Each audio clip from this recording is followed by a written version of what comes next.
Welcome back to AP Chemistry, everybody. This is Unit 5. We're taking a look at a lab working with electrochemical cells. Now, using the Nernst equation, we can actually calculate out the voltage, if you will, of the different reactions within a redox reaction of different metals. So within this lab, the very first part is taking a look and using zinc as my standard. So I'm going to be moving this zinc plate from here along the way to those columns. It's zinc nitrate that's a solution inside, and that's all 1 molar solution, so it's standardized to that degree as well.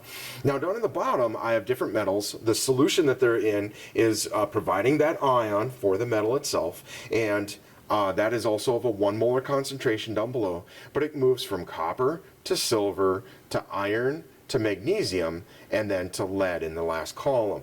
Now, combining these cells to provide that continual flow of electrons would be a salt bridge that I have, a piece of paper that's been soaked in potassium nitrate solution. And you need to make sure that the salt bridge is actively in the water at all times, because it's going to be providing those free ions for the solutions to be continually reacting.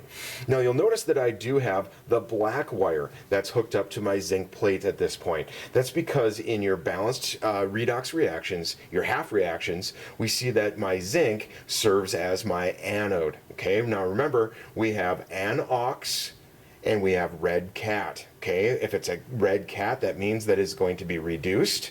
And so in this particular example from your balanced equation, you should have found that the copper was being reduced and that your zinc is being oxidized. Okay, so your balanced equation from the pre-lab of all of this, you should have been using your reduction values, and you should have found a value there. Then now let's hook it up. With my red wire is going to be my cathode. I'm going to be clipping that onto my copper plate. And you'll notice that my value reported here is a 0.83, 0.84. Okay, now just a point of emphasis, we're going to be putting this on the 20 dial for this. This is a sensitivity thing, and so that'll give us a standard set of values for that for the entire experiment. Now, if I take a look at my zinc and I just move it over, I'll get that out of the way. I'll make sure that this salt bridge is in the solutions, and I'm going to be moving now my cathode wire or cathode clip, and this is going to be within my silver. Okay, the value being reported there is a 0.18, 1.18, 1.17, somewhere in that range. Let's take a look at how that compared with your Nernst equation, your calculations that we did at the beginning. Now you're going to find that it's a little bit different because my zinc has been the standard all along. So it's going to be a little bit different calculation values that way.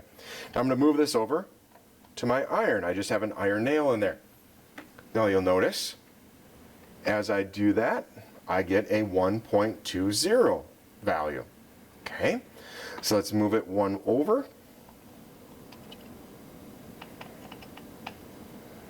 Make sure that everything is hooked in there, and let me get the lead out of the way, and let's go to my magnesium. And you should notice something quite odd. I get a negative voltage reading. That's a negative 0.74. That's with my lead. That's going into my that's going to make magnesium, and the reason for that is you should have found that the reaction has flipped, where my the previous problems, my zinc is my anode. Well, now actually my zinc is my cathode. Okay, so you should have found for your balanced equations that I don't necessarily have to flip my wires.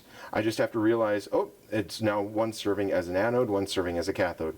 Let's flip to the very last one, and that would be the one with my lead, and we find, oh, it's gone back. Now I'm seeing a value of 0.25. Okay, so that's just the lab as we're taking a look at it. And then they do mix and match a couple of things within the data table. We're going to be diluting out the solution to see how that affects the voltage. That's going to be part 2 of the data table. And then we do a little bit of mix and match as well with the different metals to see how those all work. You see a measured potential. Now do your predicted potential from experimental data. Make sure it's the experimental data. So trust the numbers that you see on your voltmeters, and we'll be able to see how those would match up. Okay, the very last part is then taking a look at the reduction reagents, reduction equations and everything, and make sure with that component that you are in fact taking a look in this column. Make sure you use your data from part one as you put those in there. Now you see my numbers might be a little bit different in there, but that's fine. Just make sure you use your data collected from part one into this page on your conclusion questions. Okay, so that's a very simple breakdown of the lab itself. You will have some post-lab questions to go with that as well, but it's analyzing what's going on within this lab. All right, good luck.